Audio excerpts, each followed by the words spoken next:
celebração máxima, eu quero ler o texto que está no livro do Apocalipse, capítulo 5, aonde nos remete para uma reflexão muito natural, conhecida, pois são elementos bíblicos. E no capítulo 5, os 2 primeiros versículos, ou os 3, diz: E vi na destra do que estava sentado sobre o trono um livro, escrito por dentro e por fora, selado com 7 selos. E vi um anjo forte, bradando com grande voz: Quem é digno de abrir o livro e desatar os seus selos? E ninguém no céu, nem na terra, nem debaixo da terra, podia abrir o livro, nem olhar para ele. Diga misericórdia. Queiram tornar os vossos assentos, por favor. Quero mais uma vez, carinhosamente, agradecer ao pastor Josué, juntamente com o pastor Charlie, primeiro presidente e primeiro vice, em nome deles, a todo o corpo ministerial, pastor José Ataíde, muito bom revê-lo, pastor Lucas, que bom estar convosco.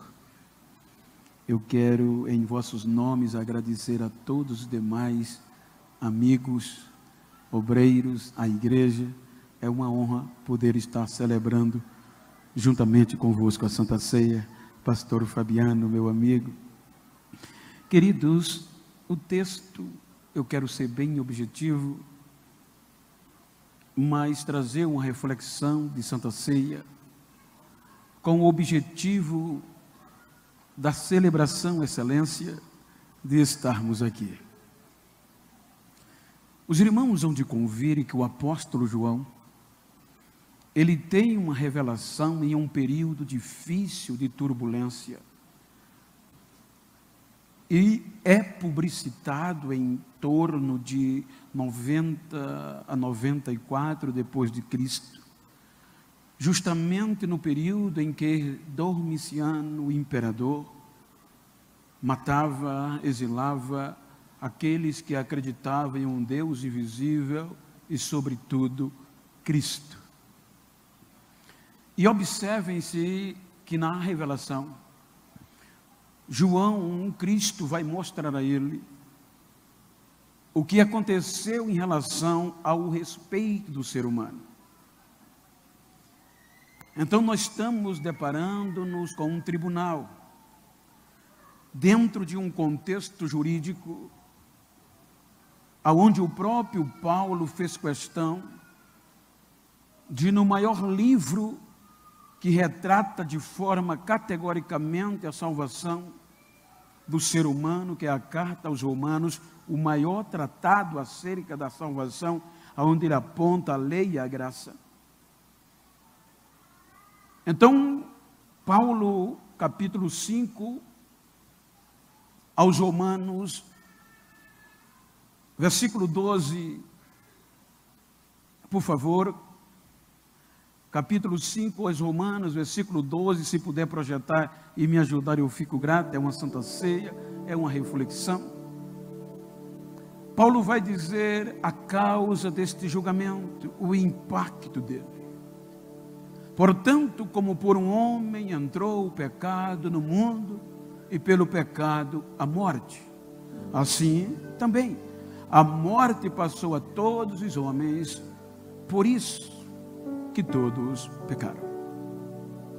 Quando nós analisamos os 2 primeiros capítulos da Bíblia Sagrada, os irmãos observem que entre todas as criações, no agir de Deus e no fazer, só 2 chama a atenção de forma especial: a terra e o ser humano. Quando nós lemos Gênesis 2:8, Deus tem criado o ser humano, o colocado em um lugar privilegiado na terra, chamado Éden. Gênesis 2:8.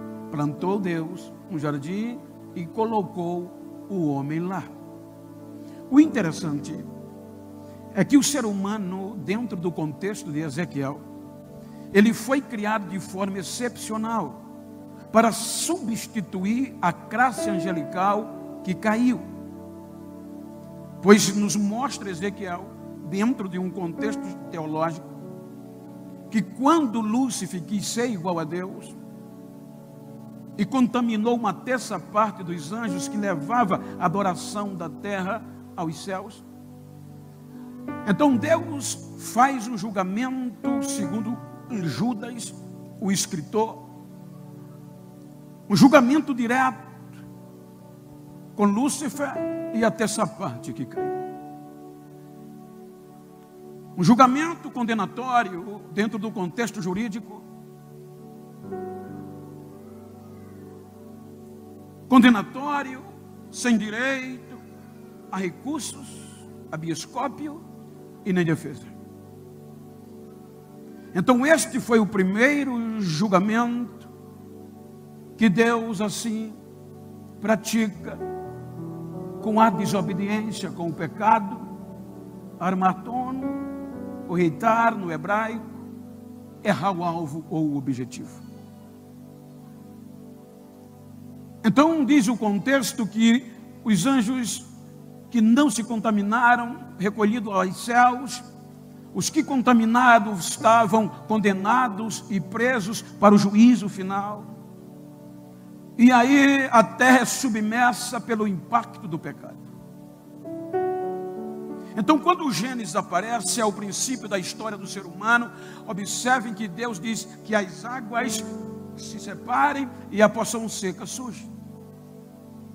E agora Deus cria o homem, planta um jardim especial, vamos dizer uma igreja, coloca ele lá para substituir os anjos, para que a terra de novo elevasse a adoração a Deus. O homem foi criado um pouco menor que os anjos, segundo os escritores hebreus, mas coroado de glória. Então agora a responsabilidade do homem era viver eternamente. Deus não criou o homem para... A morte não foi criada, não existia. O homem foi colocado na terra para eternamente elevar louvores a Deus. Observem que depois daqui há um reencontro. Deus desce todo dia, uma vez por dia, com base no texto, e havia relacionamento entre a criatura e o Criador. O capítulo 3 do Gênesis diz que o homem, o ser humano, erra o alvo e peca. E o interessante é que Isaías mostra e o declara da Eva no Gênesis, que foi o mesmo pecado que Lúcifer cometeu. Porque o pecado de Lúcifer foi querer ser igual a Deus, subirei. E Eva diz a Adão, a serpente falou que no dia que a gente comer desse fruto, seremos igual a Deus. E eles cometeram o mesmo erro. Então, como devido ao processo legal, eu não sou advogado, eu sou bacharel em teologia, mas me permita algumas interferências aos doutores do direito, data vênia, ao meu respeito. Quando nós analisamos e estudamos um contexto, não sou formado, mas sou curioso em estudo, o devido processo legal, ele tem um princípio divino, aonde eu não posso ser condenado sem direito a me defender. Então, quando o pecado entra, quando o homem erra o alvo, então Deus vem inocentemente, ora, a Bíblia diz, nós acreditamos que Deus é onisciente. Se Ele é onisciente, Ele sabe todas as coisas, mas Ele vai seguir o devido processo legal. Ele não vem acusar, Ele vai questionar para o homem se defender, dando direito de defesa. Aonde você está? Estou escondido. Por quê? Estou nu. Quem te mostrou que estava nu? Direito de defesa.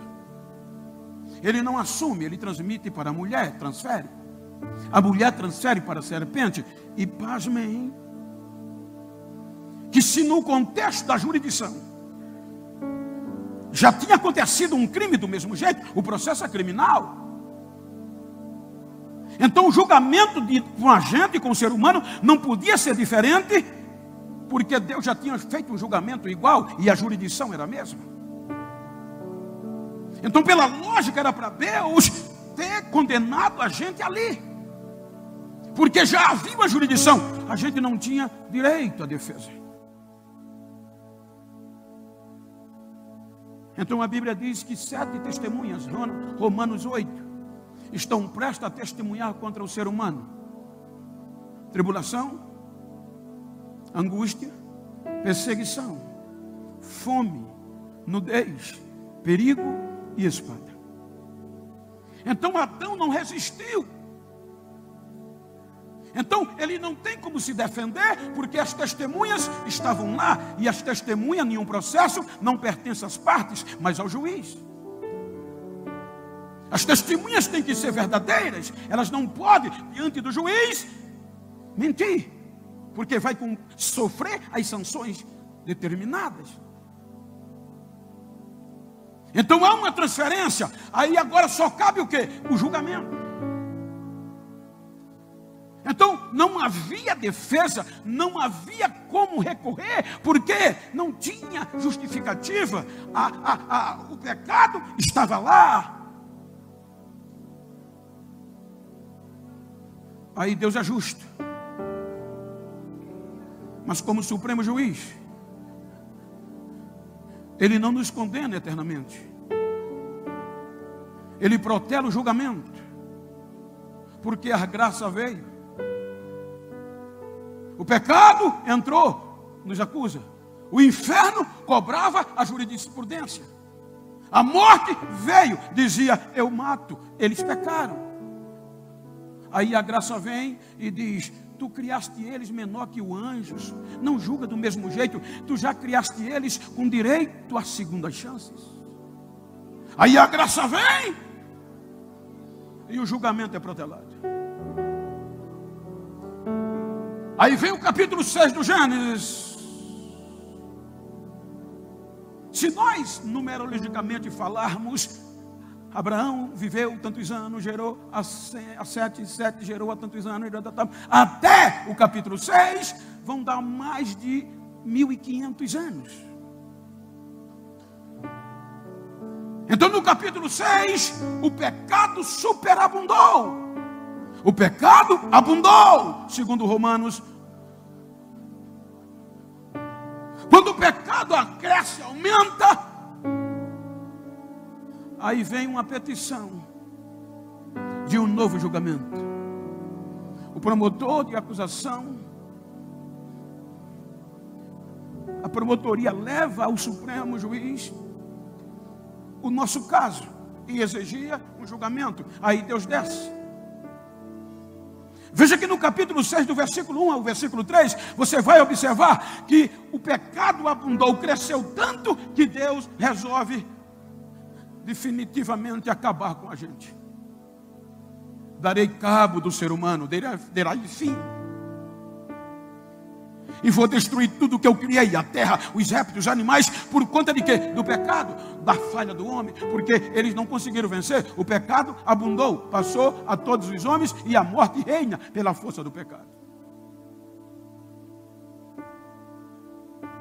A primeira morte, separação física. Segunda morte, separação espiritual de forma definitiva de Deus. Então esta é a nossa sentença. Aí quando Deus vai sancionar a destruição total, a graça vem de novo. E a Bíblia diz que Noé achou graça aos olhos de Deus. A graça intercede como recurso. Aí Deus diz: não vou condenar, vou cumprir o que eu determinei, mas como juiz supremo eu vou preservar 8 almas. E 8 almas são preservadas. O dilúvio vem. capítulo 8, Deus tira Noé e a família da arca e deposita a mesma confiança ou mais do que a de Adão, porque ele devolve tudo que Adão perdeu. Ele dá o direito do ser humano procriar, encher a terra, adorar e viver felizmente, com a promessa de que nunca mais ele ia mandar dilúvio. Mas esta geração do capítulo 11 não vence o pecado vem e traz a morte. Capítulo 12 do Gênesis, versículo 3, aí Deus forma uma plataforma coletiva. Vai criar um projeto espiritual. Porque desde o capítulo 3, ele não tem mais relacionamento coletivo. O dilúvio levou o jardim, o Éden, a igreja. Então no capítulo 12, versículo 3, ele diz a Abraão que por meio dele vai abençoar todas e tornar benditas todas as famílias da terra. Abraão, por meio de você, eu vou me relacionar de novo com todos os seres humanos. Ele põe em execução. Como é reflexão, me permita sintetizar. O projeto vai para o Egito. E lá no Egito, depois da morte dos patriarcas, não há relacionamento com Deus. Deus ainda não descia na terra desde o Gênesis capítulo 3. Ele descia uma vez por ano, por dia. Agora para Israel, ele vai fazer uma aliança depois que tira Israel do Egito. Capítulo 24 do Êxodo, versículo 3. Ele propõe uma proposta de fidelidade. Êxodo, versículo 3, o que é que diz? Depois veio, pois, Moisés e contou ao povo todas as palavras do Senhor e todos os estatutos. Então o povo respondeu diante da proposta a uma voz e disse: todas as palavras que o Senhor tem falado, faremos. Agora o povo de Deus tem uma aliança, Israel, unicamente, o projeto de resgate, o projeto de plataforma espiritual, o nosso recurso.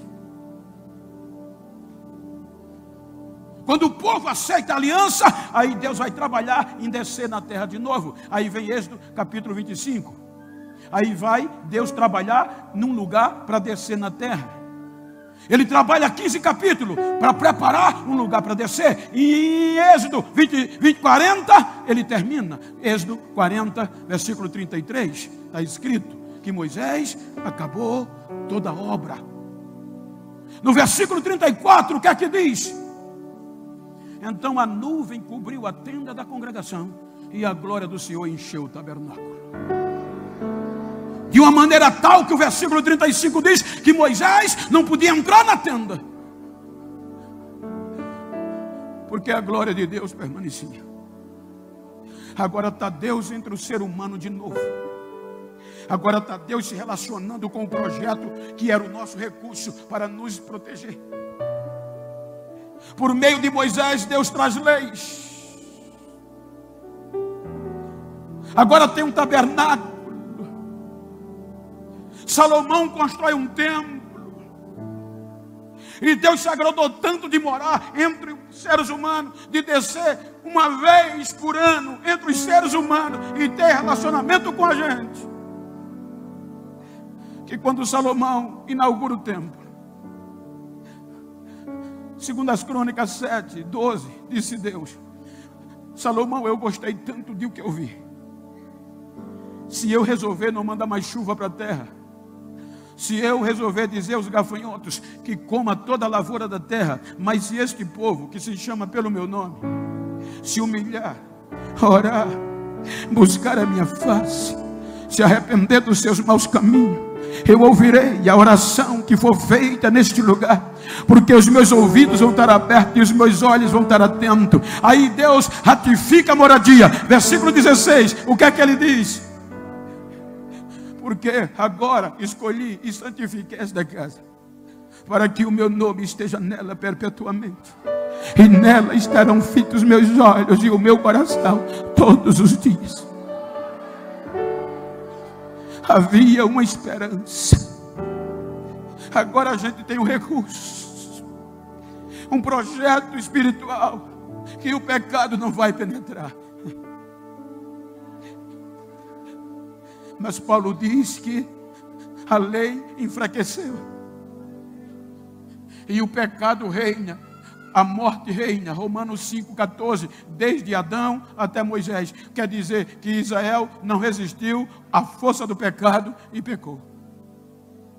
E o nosso recurso quando peca, aí de novo, Deus é obrigado, pela força do pecado, justo como Ele é, de se separar da gente de novo.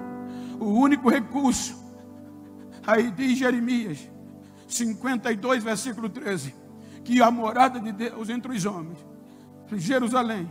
Jeremias 52, 13, Nabuzaradã queimou a casa do Senhor. O pecado fez com que o único lugar que Deus descia uma vez por ano fosse queimado, destruído, e agora não tinha mais relacionamento.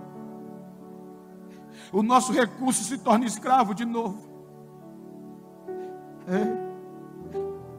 Vai para o cativeiro, Deus vai buscá-los e diz a eles por meio de Ageu: recomece. Como quem diz, vocês são recursos para eu abençoar todas as famílias. Recomece, que a glória da segunda casa vai ser maior que a primeira.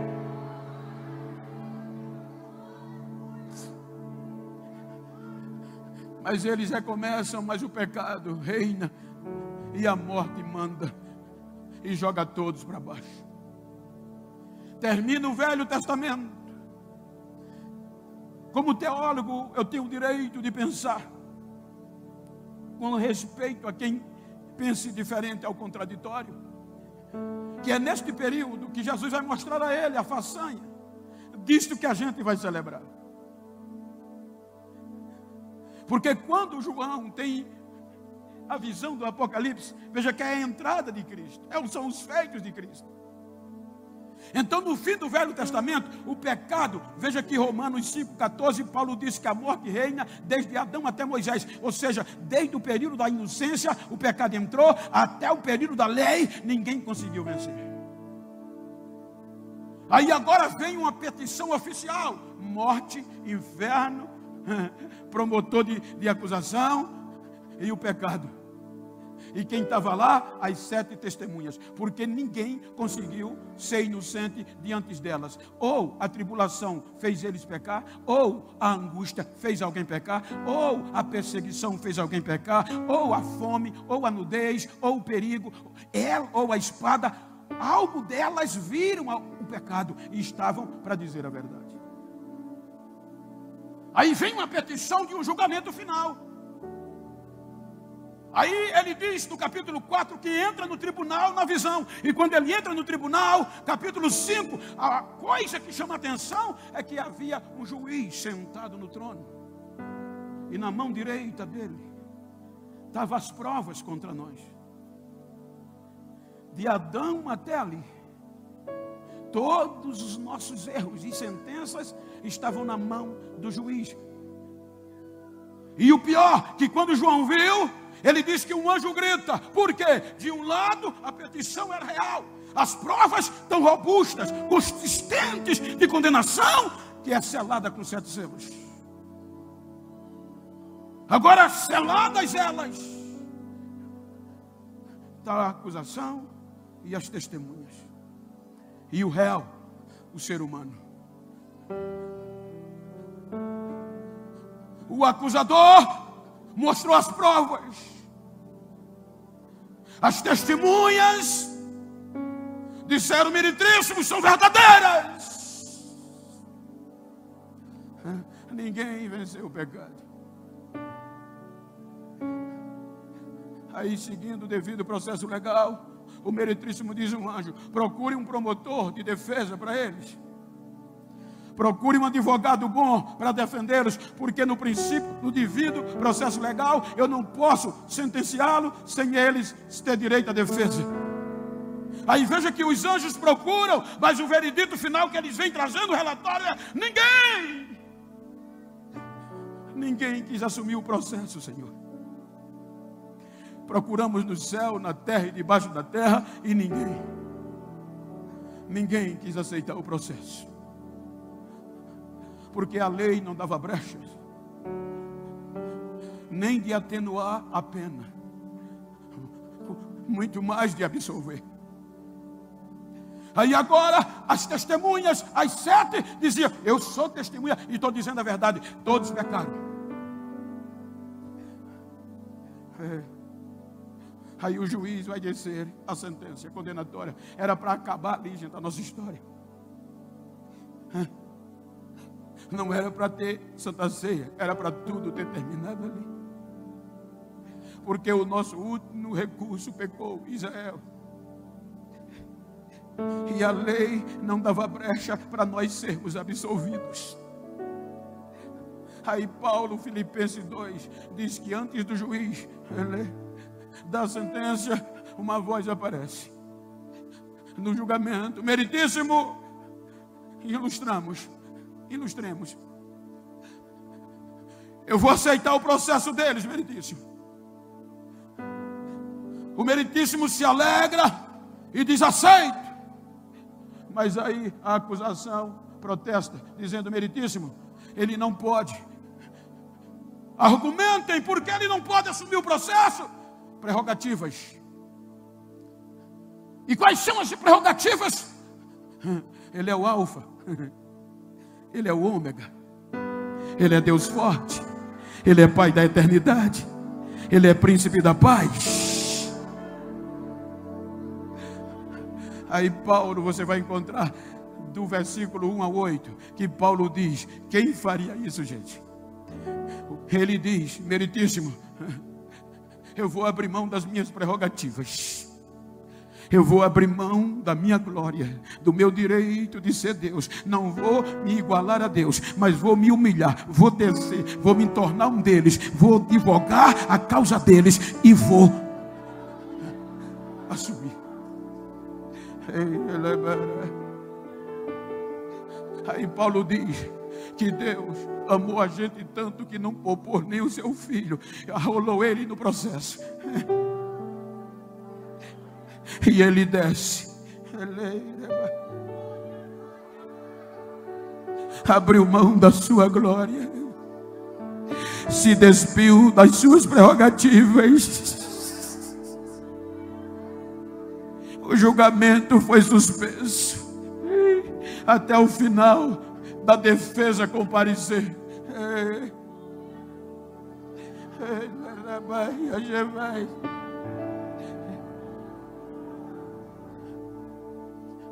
Ele desce. Em síntese, primeira coisa, as testemunhas vêm observar. A primeira que vem é a fome. Quando ele sai do batismo, ele é levado 40 dias e 40 noites sem comer. A fome vai observar, ele vai desistir. Satanás vem e diz: transforma estas pedras em pães e mata a tua fome. Ele diz: nem só de pão vive o homem, Satanás, mas de toda palavra que sai da boca de Deus. Ele sai dali, a fome o deixa. Aí vem a perseguição. Os seus próprios irmãos começam a o perseguir, expulso de Nazaré, ameaçado de morte, procurado como criminoso, mas ele não desistiu. No final da perseguição, vem a angústia, a hora de assumir o processo. Quando ele depara com o nosso processo e vê a gravidade e a dificuldade de nos absolver, ou pelo menos diminuir ou protelar o julgamento, segundo alguns amigos, quando o julgamento, quando o processo não dá brecha ao advogado de pelo menos diminuir a pena, só há um meio: devolver o processo ao cliente, dizer: não aguento, não vou assumir, não quero o seu honorário, não consigo lhe dar absolvição. Então a lei na mão do juiz dizia: não tem como absolver. Aí vem, ele diz: já que eu não quero devolver, eu vou assumir. Aí ele assume. Quando ele se depara com o processo, aí a angústia vem. E a angústia vem de dentro para fora, que ele começa a suar gota de sangue, a ponto de dizer: Pai, se possível for, afasta de mim esse processo. Mas não faça o que eu quero, mas faça a tua vontade. Quando a angústia sai, vem a tribulação, vem a nudez. Eu fiz um curso em Jerusalém, e nativos dizem que ele ficou nu, literalmente. Aquela coisinha de filme cultural que bota um pano, não tinha na originalidade. Ele se tornou nu, tiraram toda a roupa, ao ápice da vergonha. A nudez disse: eu vou levá-la na vergonha, e ele vai desistir. A nudez perdeu, porque ele não desistiu do processo. Quando a nudez vai, vem a tribulação. A tribulação no original, eu não sei em Goiás, mas na minha região nordestina, o meu pai plantava feijão verde. Aqui é agricultura, grão, vocês entendem de grão. Só que o feijão, a gente colhia ele verde e colocava ele na área, a gente chama de terreiro, área aberta. E quando o sol secava, a gente, como filhos, enchia os sacos e amarrava a boca do saco para não escapar nenhum. Pegava aquela madeira pesada, passava o dia tribulando, descascando o trigo. A palavra tribulação no original é descascar um trigo. Aí agora ele vai passar pela tribulação. O que? A cruz, os chicotes romanos, dilacerou.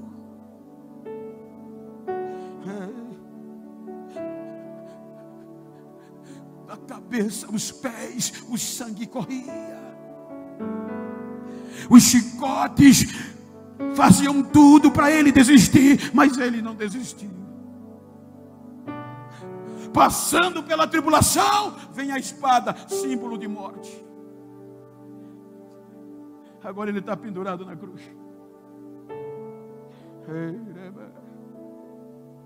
Aí Isaías diz que o processo afunilou. E ele não desistiu do processo. Ele tomou sobre si. Meio-dia, todo o processo é jogado para ele.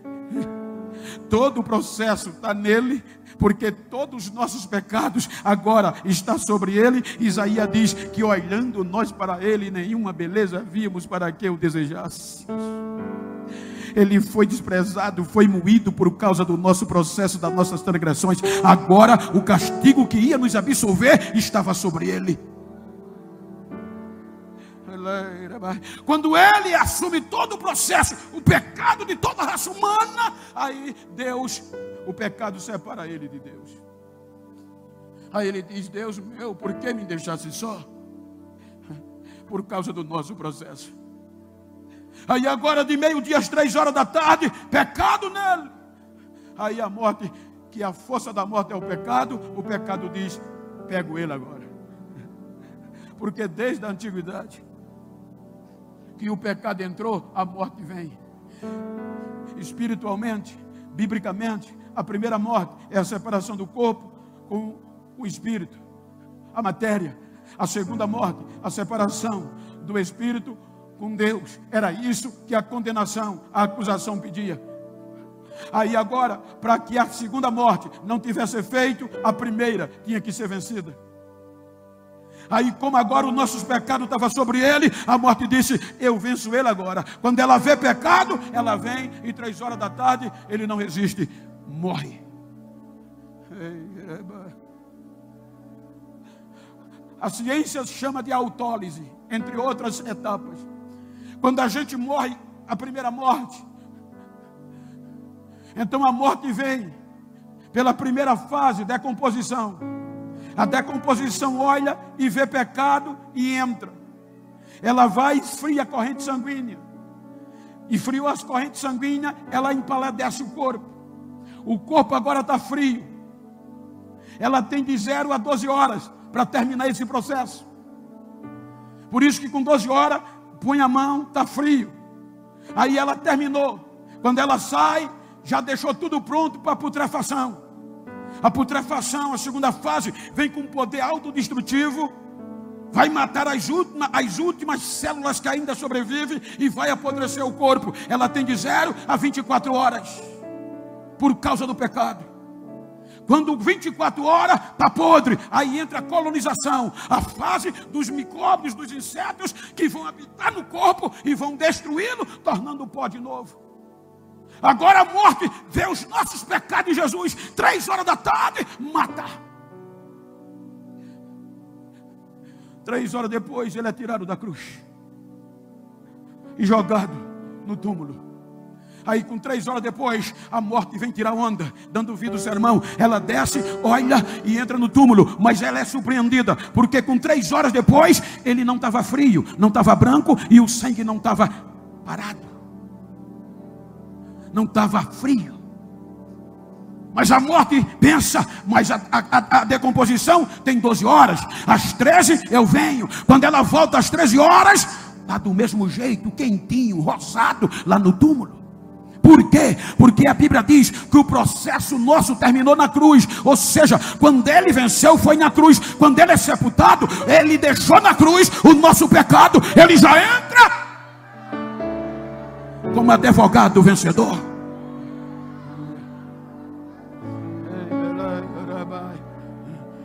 Aí 13 horas já era para putrefação. Está entrado, ela volta 24 horas depois, não tem mosquito, nem mosquito tinha, nem mosca no corpo dele. Ela não resiste. Sem a decomposição, a putrefação e a colonização não entra. Aí ela chama o pecado. Primeiro chama a decomposição. Porque você não entrou? O que é que houve? Desde Adão até aqui, ninguém. O julgamento vai recomeçar e já tem 99% de condenação. Só falta este. Aí a decomposição, quando eu morro, ela rastreia, morte física. Ela encontrou pecado, ela detona. Aí a decomposição responde.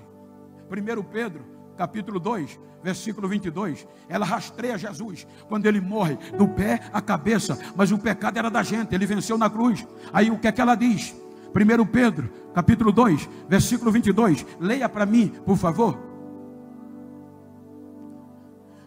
1 Pedro, capítulo, aí está o 2 Pedro. Ela rastreia, mas leia com voz de crente, fervoroso. O que é que ela diz?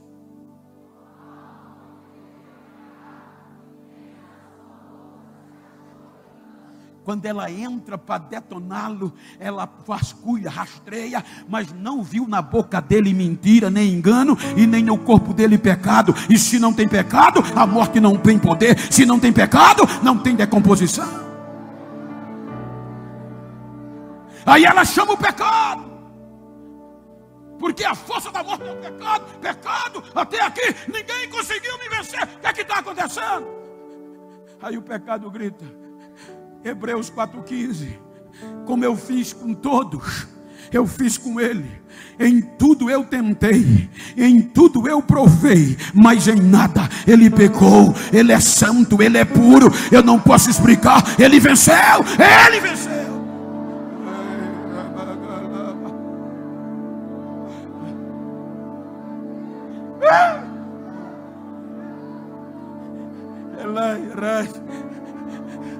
Aí ele desce a mais baixa profundeza da terra, toma o poder da morte e do pecado, prega para esse tempo de Adão, pega cativo que as mortes prendia e começou a pregar lá embaixo. Agora quem estiver em mim não desce mais. Agora quem estiver em mim é para cima. Se morrer fisicamente é para cima.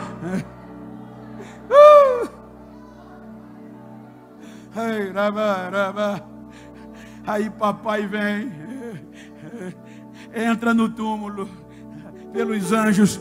Pedro diz que ele cortou a corda da morte e ressuscitou Jesus. Na manhã do terceiro dia, já vem as mulheres, cada uma com um baldezinho de bálsamo para jogar no corpo, para demorar a apodrecer. Quando chega no túmulo, soltar os lençóis, começam a chorar, e os anjos dizem: por que estão chorando? Porque roubaram o corpo do meu Senhor. Nada de roubo, ele já está vivo, ele já voltou a viver, ele venceu, é a primícia, ele é o primeiro que acontece, e isto é com ele. Olha para quem está ao teu lado, levante a cabeça.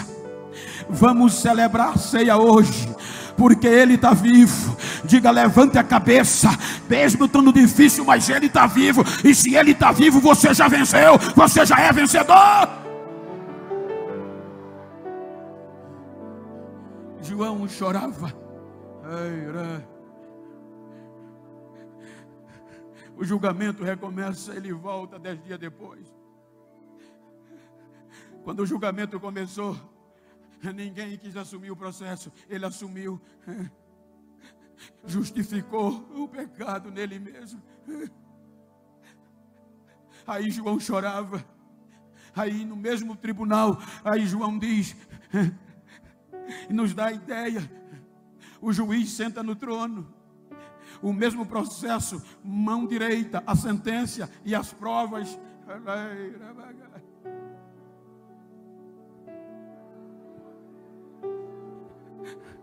As testemunhas estão lá, mas a acusação não comparece ao julgamento. E salvo engano, se um processo é cívico, ele era para ser arquivado, mas como é criminal, ele não vai ser arquivado, ele vai ser protelado. Por isso que tem o capítulo 20 do Apocalipse. Como o processo era criminal, a acusação não vem. Aí as testemunhas, nada tinha contra ele a argumentar. Tribulação, não tenho nada contra, ele é justo. É angústia, ele é justo. É perseguição, ele é justo. Nudez, ele é justo. Perigo, não tenho o que dizer. É fome, eu não consegui, ele é justo. Espada, ele também venceu a morte, ele é justo. Então a acusação não vem, não. Aí um anjo corre para João: João, para de chorar, João. O que é que está acontecendo? Levanta a cabeça e vai entrando no tribunal. O leão da tribo de Judá, ele é digno, João, de tomar o livro, de desatar o livro e de o ler. Ele foi morto, mas está vivo, e com o seu sangue ele comprou para Deus todo o povo, língua, tribo, raça e nação, e os fez adorador de novo. Ele venceu.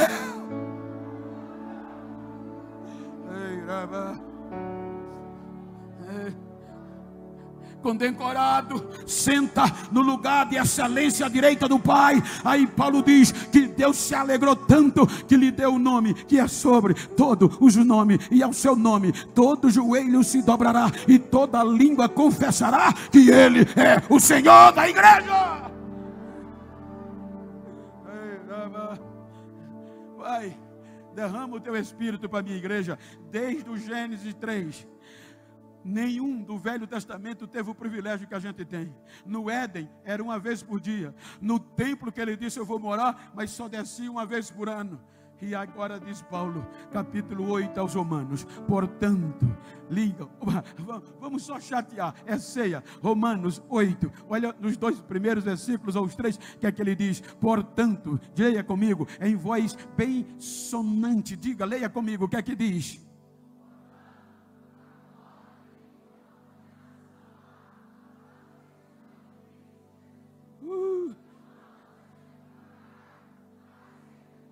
O que é que houve, Paulo? Versículo seguinte.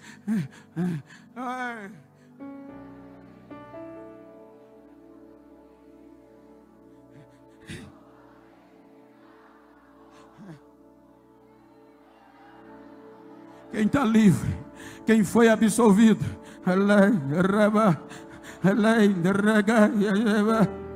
você está aqui para celebrar isso.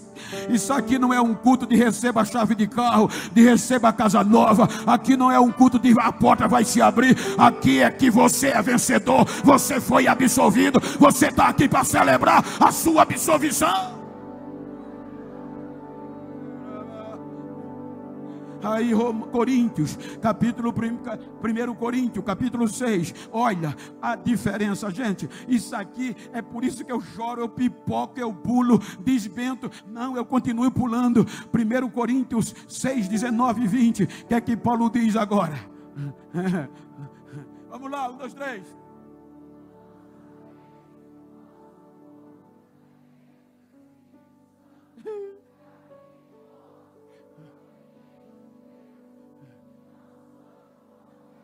E por quê?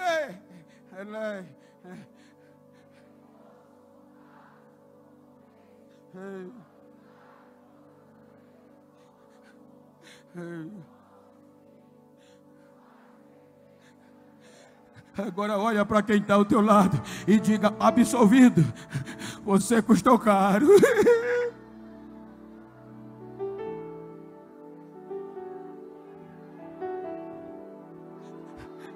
Agora não é uma vez por dia, nem uma vez por ano. Agora é 24 horas por dia. Aqui dentro, aí dentro. É 7 dias por semana. É 30 dias por mês. 365 dias por ano. Quem vai adorar, quem vai celebrar a ceia, fique de pé, por favor, nós fazemos oração.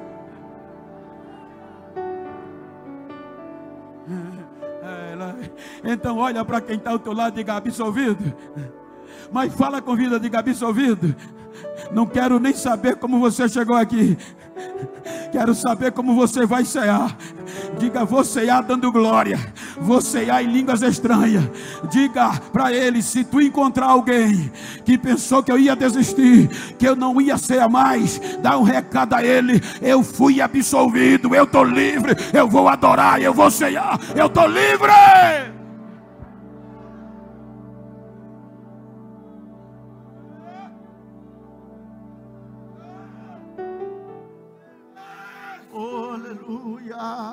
Sharabanai, Sharabanai, Arabanai, Sharabanai, Sharabanai, Karabanai, Sharabanai, Sharabanai, Orabanai, Sharabanai.